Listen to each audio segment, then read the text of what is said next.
All people were created equal, with the right to life, liberty, and hippity-hoppity, other people's property. This is the creed of the entitled parent. On today's episode of Entitled Parents, an intern is working at an office that helps find people work. But this entitled mother is not impressed with the answers and insists her daughter deserves more than they can offer. If you thought Darla from Finding Nemo was scary, wait until you hear about this entitled family and the girl who dared to try and rescue a fish from ending up in their clutches. For our fan-submitted story, Oh Karen, this mother wants to try to force all of the other mothers to change plans to suit her. When they don't, she puts on a pitiful display of participation. A passenger is innocently trying to board a flight when he encounters an entitled parent who accuses him of lying and then accuses him of stealing. What crazy accusations will she make next? You're only going to find out by watching this episode of VoiceyHere's Entitled Parents. Don't forget to like, subscribe, and hit that bell to never miss an episode. And let's get straight into it. This story was called My High School Dropout Daughter Needs a Job Now. I've been a bit on this subreddit and remembered a good story about an entitled mother and her high school dropout daughter, who is just as entitled as her mother. A little info. I live in Belgium and have an internship at an intern office. If you don't know what that is, it's basically an office that specializes in finding jobs for other people. It's a really fun and rewarding job, but it has its downsides. If you drop out of high school in Belgium, it's really hard to find a job, since almost no company wants to hire you, only fast food places, retail stores, and production companies. Now, let's get to the story. This all happened in the month of January, which is a very busy month for us, and we had a lot of people and companies to call. I was working on a list of people who were quitting or fired, meaning I had to call them and ask the reason for them leaving the company, when this lady and her daughter walked in. I greeted them with a smile and asked them what I can do for them. My daughter is looking for a job. Okay, ma'am. Do you have an appointment? No. Sorry, but you will have to wait a little bit. None of my colleagues are available at the moment. I'm almost done with my task and I'll help you right away. Can't you help us now? I'm sure your task can wait a bit longer. Sorry, ma'am. You don't have an appointment with us. And that means you don't have priority. And my task is very important and needs to be completed as soon as possible. Fine. She was obviously not happy with my response, but she sat down and gave me a glare. I just sat down and continued my work.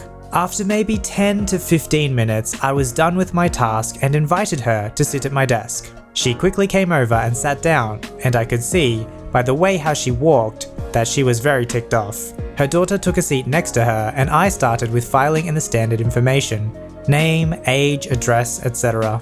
After that, I started with more specific questions. What kind of job are you looking for? I want to work as a kindergarten teacher. That's a bit difficult to find. I don't think we have any at the moment. But we do have some applications for a daycare. Would you be interested for that? Sure. Great. Before you can apply for that, I need a copy of your second grade diploma, so I can add it to your profile. Otherwise, you won't be able to apply for this job. Oh, I don't have a second grade diploma. I'm sorry, you can't apply for this job then. May I suggest you apply for a job in retail or fast food? We have a lot of those at the moment. At this point, the entitled mother is at her boiling point. She puffs up and starts to go on a rant. My daughter is not going to work at a dirty fast food joint. She is way too smart and pretty for that. She wants to work at a daycare. I'm sorry, ma'am, but your daughter needs a secondary diploma for that. If she doesn't have one, I'm not allowed to give her that job. She's smart enough for that job, so she doesn't need a diploma. Just give it to her. I can't give the job to her, ma'am. She needs a secondary diploma by law. If I give her that job, it can cost me my internship and can give the company legal trouble, and I can't afford to do that. She pulls up her nose and gives me a glare of pure disgust. Of course I had to be an intern helping us. You don't know anything. Can we see someone who actually works here? All of my colleagues are currently busy, so I can't disturb them. No, you are lying. They are probably in the break room. Go get them. At this point, I'm sick and tired of this lady being an all-round idiot. I calmly get out of my seat and point to the door.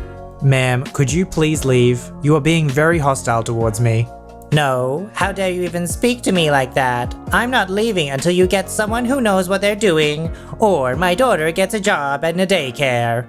For the last time, ma'am, I'm not giving her a job in a daycare if she doesn't have a diploma. If I knew one of the employees in a daycare doesn't have a diploma, I wouldn't send my kid there. Now I'm asking you one more time to leave, or I will call security. Me mentioning security scared her, so she gathered her things and started walking for the door, but not before giving me a death glare.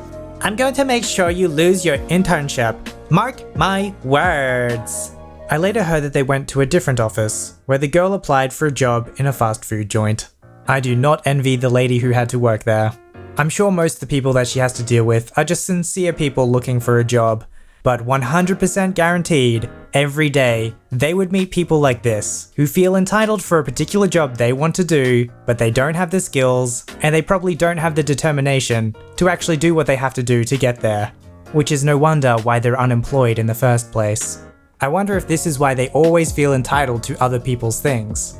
They haven't worked for the things that they want in life, so they'll use any kind of manipulation to unfairly acquire other people's property.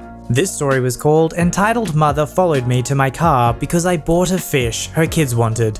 A year ago, I went to my local pet store to buy some food for my Corys. As I was there in front of the fish section, I tend to just check whatever they have in stock, even though I'm not in need of any fish, just because I really like seeing species I don't own myself. I noticed a mother with 2 children.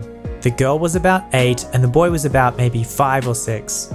The children were very loud, screaming and knocking on the fish tanks to try and catch the attention of the fish. Apparently, their mother was buying them a tank and they were choosing what fish they think looked cool. Mom, we want this one. Look how cool it is. While pointing at a betta that was in one of those tanks. Mind you, I have a bit of a soft spot for bettas, especially because they are some of the most mistreated kind of fish and they are often kept in bad conditions. It was, just as now, pretty close to Valentine's Day, and suddenly I remembered that the betta of a friend of mine has died a day before Christmas. So I suddenly got the idea to get her a new one as a Valentine's present.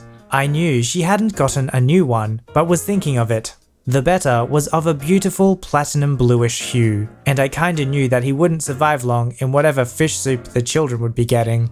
So I decided to save him, and getting him to a loving home where he would have a nice big solitary tank. So while the kids went to annoy some fish in other tanks, I asked the store clerk to catch and pack it for me as I would be buying it. She was pretty fast as there weren't any other customers in the fish section apart from the family. As I went on my way back to the area where the cash register was, I heard a shout from behind me. What? Mommy, the fish I wanted is gone. The entitled mother asked the employee where the fish had gone, to which she answered that the young lady bought it. The entitled mother is looking in my direction, angrily and quickly stomping my way. At this point, I kinda had an idea of what I was about to experience. Excuse me, but could I have that fish? My children want it. I'm sorry ma'am, but I'm buying this for a dear friend and I don't really want to give it up. My kids saw it first. Don't be rude, they're just kids. Give it to them. No, I'm sorry, but I won't do that. She then goes on to call me a rude name and some other things, and trying to convince me to give their kids the fish. The kids were already elsewhere, by the way, probably already over the loss of not getting the fish. I just started to ignore her and went on to the cash register. By this point, she left for a bit, probably to look for her kids. As I went out to the car, I heard a scream behind me. There was the lady again, this time with both of her kids. This is the last chance to give me the fish before I call the police for stealing it. Has no one ever taught you any manners? You don't deserve that fish, my kids do. Be a nice person for once. At this point, I'm sure that the lady was absolutely crazy, so I just got into my car and locked the doors. She then stormed to my parking space and was angrily knocking on the passenger seat window. She was still kinda shouting something at me. So I turned up the music and just waited for her to get away from my car. I didn't know where her children were, and I didn't really want to risk rolling them over while pulling out of my parking space. After like 5 minutes, she eventually got bored and went back to the entrance of the pet shop. I pulled out and left the parking lot. As I was looking in my mirror, I saw that she was flipping me the bird. The tact of an entitled parent, everyone. Tries to convince you to do something, swears at you, is rude to you, and calls you names. Persuasion 101. These entitled parents are the easy ones to avoid. The real ones you need to watch out for are the ones that use a little more tact. This fan-submitted story was called Why Should I Make Anything? This was a long time ago, so if it sounds vague, that's because I don't remember everything exactly. Now, my mum used to be a part of a group for years. I think it was a book club or something along those lines. And she wasn't friends with every single member. They were all mums. And this story happened when I was towards the older end at 12 years old. And the entitled parent, who I will name Karen, had a sweet 5-year-old, who I will call Amy. This was during the summer. It was hot and the mum group decided to buy some hours at the local pool for the kids to cool off. And according to every other parent apart from Karen, they agreed to make some food and bring it with them. This was allowed as long as no child got the food into the pool. I had nothing planned for that day, so my mum told me that I'll also come along. The night before, my mum gets a phone call from Karen. My mum was in the kitchen making some pastries for the pool party and put the phone on speaker, so I heard most of the conversation. Hello?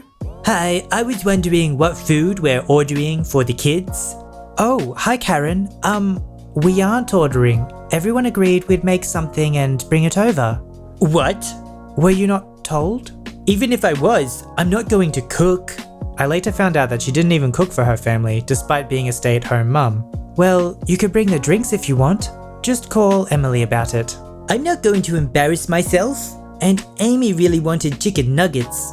Will you help me get everyone else to order? I'm sorry, but I'm actually baking right now. I don't want it all to go to waste. Whatever. It probably will. I'll just get someone else on board. She hung up without saying goodbye. The next day, all the mothers were discussing their phone calls from Karen. Turns out she called everyone and my mum wasn't even the first. They set up the food and it looked amazing. Karen arrived an hour later, walked in acting like a queen. Look everyone, I made something! Something was the word. Olives, tomatoes, and cheese cubes on toothpicks.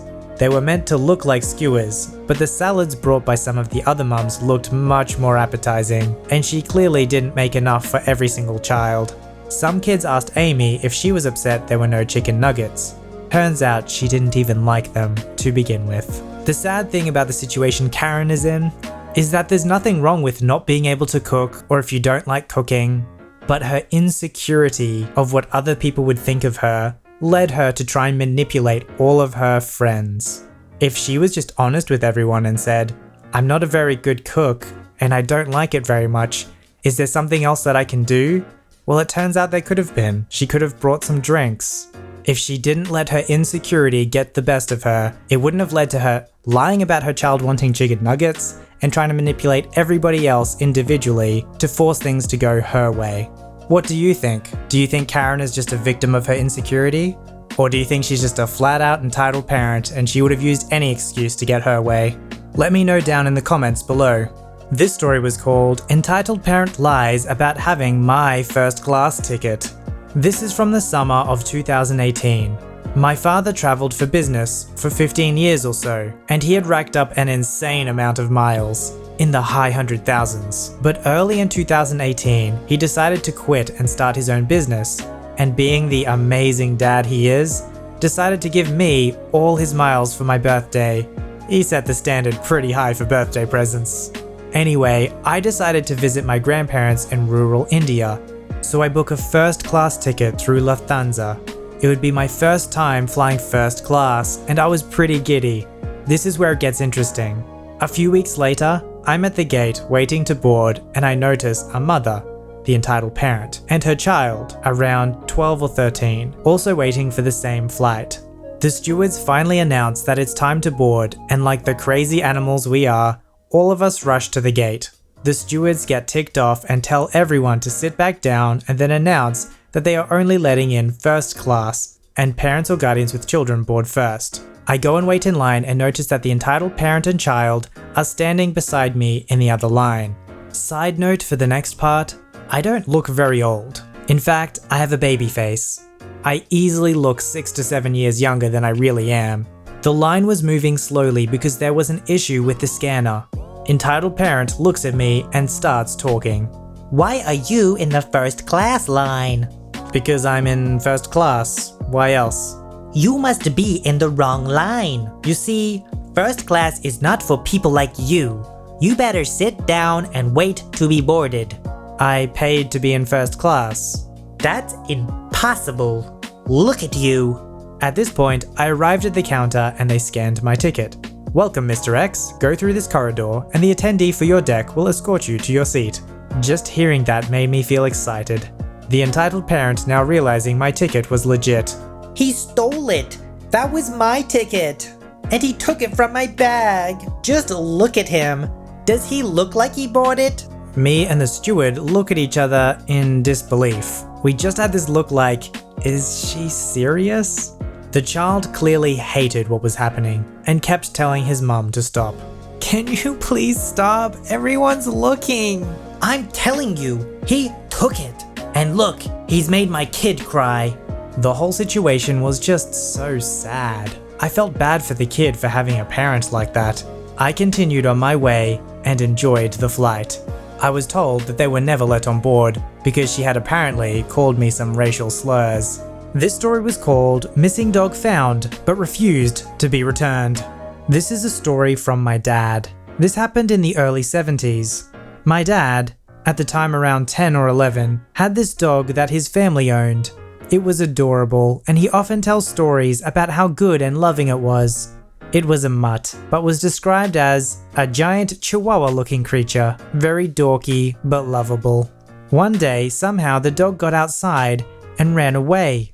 My dad and his brother were devastated, putting up missing posters on every street post.